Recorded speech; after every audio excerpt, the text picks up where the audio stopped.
What's going on, you guys? Welcome back to another video. So in this video, I want to talk about 5 things narcissists do to confuse you. The first thing narcissists do to confuse you is something that they are most popular for, and that is word salad. Word salad is when you're in the midst of an argument because you are calling out the narcissist on their terrible behavior, or you're calling them out on anything that they've done wrong. When you caught them in a lie and you want them to explain themselves on it. And they are the worst at explaining themselves. They are the worst at apologizing. If anything, they will do anything they can to get away from the conversation and talk about other things that has absolutely nothing to do with the subject at hand. When you call them out on a lie, that's another way of exposing them. And of course, narcissists hate to be exposed. They can't handle it. They will go off the deep end. They will go into a full-fledged rage, and they will completely blame you for every single thing that they should be blamed for, that they should be held accountable for. So that's one of the things that they do to confuse you. Is, play around with you with the word salad thing, because they just don't want to admit to their bad behavior. They refuse to be held accountable for, the way that they treat you, the way that they mistreat you, and the way that they abuse you. So the second thing they do is the fake apology. And the way they apologize, you have to really pay attention to the way they express themselves when they are apologizing to you. First of all, narcissists don't really mean it when they say, I'm sorry. The only thing they're sorry for is getting caught. Or the only thing they're sorry for is the fact that it's like you know something about them. But other than that, they really don't care about your feelings. They are not sorry, that they hurt you. They don't have feelings for you, so they don't care about your feelings. Narcissists, they lack empathy. They do not care how their actions make you feel. So the only thing they're sorry for is the fact that they got caught.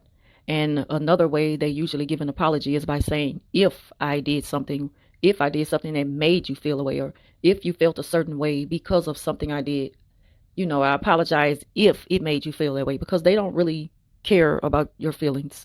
They will never admit to being wrong. Narcissists think they are perfect. And so don't be quick to accept these apologies as something that you should take to heart and think that it's sincere, because it's not. They are not sincere with their apologies. The third thing they do to confuse you is, say, for instance, you can't depend on them. You can't depend on them for anything. But when you ask them about, like, what happened to you showing up here, or what happened to us meeting up, or you didn't come through for me, I was really expecting that for you to be there for me for whatever reason. They go off into all these excuses of why they couldn't be there. They got too much going on. They will even go so far as to tell you that you are too needy and it's stressing them out, when they never really expressed this concern about you before, this issue that they've had with you before. But all of a sudden, when you're calling them out on how they are never there for you as you would expect them to be, they try to make you feel bad for expecting them to do right and be that good friend or be that good support system that you need. And so that's when they try to flip the script and turn it on you and make you feel bad because you're asking them, to be there for you as much as you've been there for them. So that's one of the very, very tricky ways, very abusive ways, very toxic ways that narcissists will trick you. It's by making you feel guilty for their wrongdoings. The fourth one is, it's like you call them out for not being reliable. And they will pretend like, they had too much going on. And say, for instance, someone who is just not holding up their part of, people who have to co-parent with a narcissist. And they have those narcissists that always have a sad story to tell. Something is always coming up and they just couldn't come through for their own children. They couldn't come through money-wise. They haven't been paying child support. And it's like they just need you to understand what they have been going through. And it's just too much going on with them right now to be dealing with their own responsibilities. That's how they trick you and try to get you to feel sympathy for them in that moment.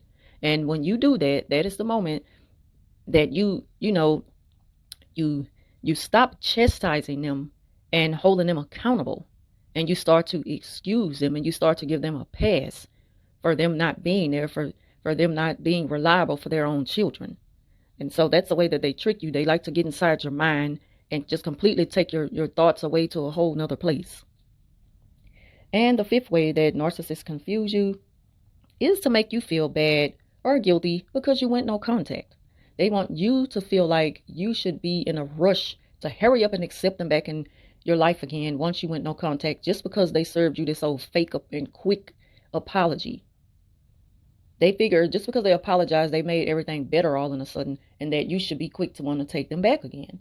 And when you explain to them and express to them in so many ways, and you're so emotional about it, that's just not enough for me. Like, I just don't feel comfortable. I'm not happy. Like, this is not okay what you've done.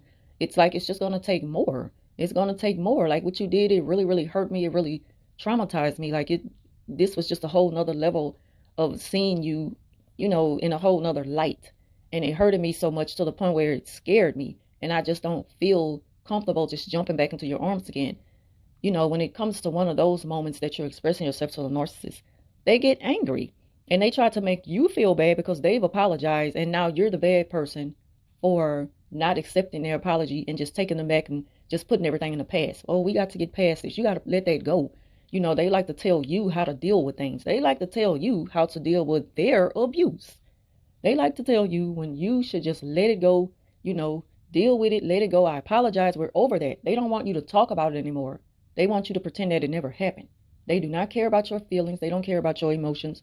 They don't show no emotions. They only show anger and frustration, because they do not have control over you in that moment. And they feel like they are losing control. And that makes them frustrated and it makes them angry. And so that's why their tone changes to, showing sympathy towards how you feel, to I'm mad at you because you're not letting it go. So that's another one of those really, those ways that they really confuse a person. That's one of the top tactics that they use to confuse you, aside from the word salad. So that's pretty much all I want to talk about in this video. If y'all have anything to add to that, feel free to leave it down in the comments section. I want to thank y'all for watching, and I'll talk to you soon.